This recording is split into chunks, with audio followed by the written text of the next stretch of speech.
देश की प्रमुख नॉन बैंकिंग फाइनेंशियल कंपनियों एनबीएफसी में से एक आईआईएफएल फाइनेंस लिमिटेड ने redeemable non convertible debenture NCD के पब्लिक इश्यू जारी किए हैं, जो मंगलवार 17 फरवरी 2026 से मिलना शुरू होंगे।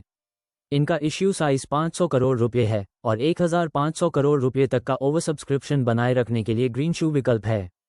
इस प्रकार कुल इश्यू साइज 2000 करोड़ रुपये का होगा। इस फंड का उद्देश्य कंपनी के व्यवसाय में वृद्धि करना और पूंजी बढ़ाना है। इस एनसीडी द्वारा 9% प्रतिवर्ष तक का प्रभावी रिटर्न मिलेगा और यह 24 महीनों, 36 महीनों और 60 महीनों की अवधियों के लिए उपलब्ध होगा। ब्याज का पेआउट मासिक, वार्षिक या मैच्योरिटी के बाद लिया जा सकता है। इस इश्यू को क्राइसल रेटिंग्स ने क्राइसल AA स्टेबल रेटिंग दी है।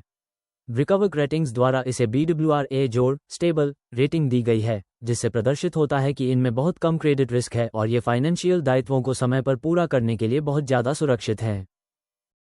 मेरा नाम अभिनव माथुर है, मैं एसोसिएट बिजनेस हेड हूँ IIFL finance gold loan business में। My name is Sanjay. IIFL ने आज जो है 2000 करोड़ के बॉन्ड जो है इशू करे हैं, तो क्या कुछ उसका मार्केट में इम्पैक्ट रहेगा?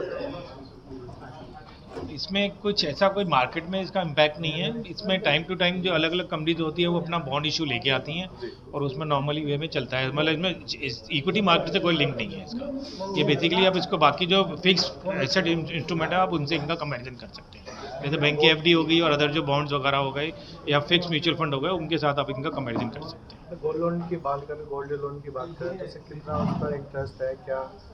गोल्ड लोन में साहब हम जो एवरेज इंटरेस्ट देते हैं वो करीब 15% के आसपास ब्याज हम लेते हैं कस्टमर से। 6 महीने से लेकर के 2 साल तक के लोन इसमें हम बुक करते हैं। गोल्ड लोन हमारा बहुत ही फेवरेट प्रोडक्ट है in terms of market, in terms of NBFCs.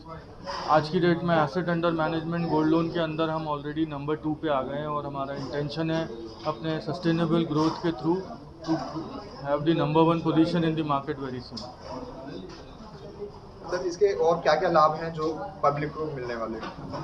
देखिए साहब, ये एक सिक्योर्ड एनसीडी है। आईआईएफएल फाइनेंस 30 साल पुरानी, आपने देखा हमने अपने सारे फाइनेंशियल्स और अपनी परफॉर्मेंस आपके साथ साझा करी।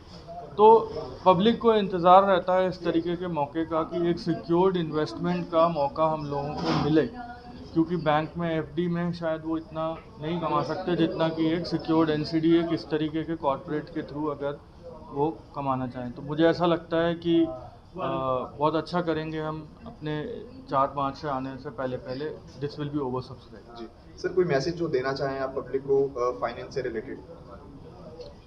तो बेसिकली ये जो ग्लोबली अभी सिचुएशन चल रही है, जो वॉलेटाइल इतनी ज़्यादा है पूरा का पूरा, तो उसके अंदर हमारे को ना ऐसे एलोकेशन थोड़ी सी करनी चाहिए कि थोड़ा सा डायरेक्ट इक्विटी में लगा हुआ है, थोड़ा हमको डेट की तरफ भी मूव होना चाहिए और फिक्स प्रोडक्ट भी होने चाहिए जिसमें फिक्स रिटर्न मिल सके। तो डेट अ गुड ऑप्शन की जिसमें आपको फिक्स रिटर्न मिलेगा और जो बैंक की एफडीज और जो म्यूचुअल फंड के डेट प्रोडक्ट्स हैं उनसे ज़्यादा आपको इसके अंदर यील्ड मिल रही है, नियर अबाउट 9% की यील्ड। और जो भी है आपका ये और जो इंटरेस्ट का यील्ड है ये अगले 5 साल तक आप लॉक कर सकते हैं कि अगर जो भी आपका इंटरेस्ट रेट नीचे गिरता है, जो भी पड़ता है, इसमें कोई इम्पैक्ट नहीं रहेगा, क्योंकि जैसे ही इंटरेस्ट रेट का इफेक्ट पड़ता है तो बैंक की एफडी वगैरह का इंटरेस्ट रेट चेंज होता है, जबकि इसमें आपका इंटरेस्ट रेट फिक्स है। नेक्स्ट 5 ईयर तक आपका 9% का पूरा आपको यील्ड मिलेगी इसके अंदर। सर, गाँव देहात की जो प्रॉपर्टी होती है उन पर लोन लेने में बड़ी समस्याएं आती हैं, तो किस तरीके से आप लोग सॉल्व करते हैं?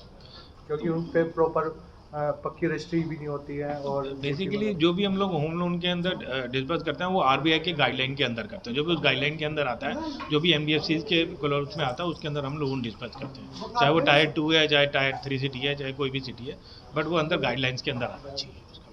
ठीक है, थैंक यू सर।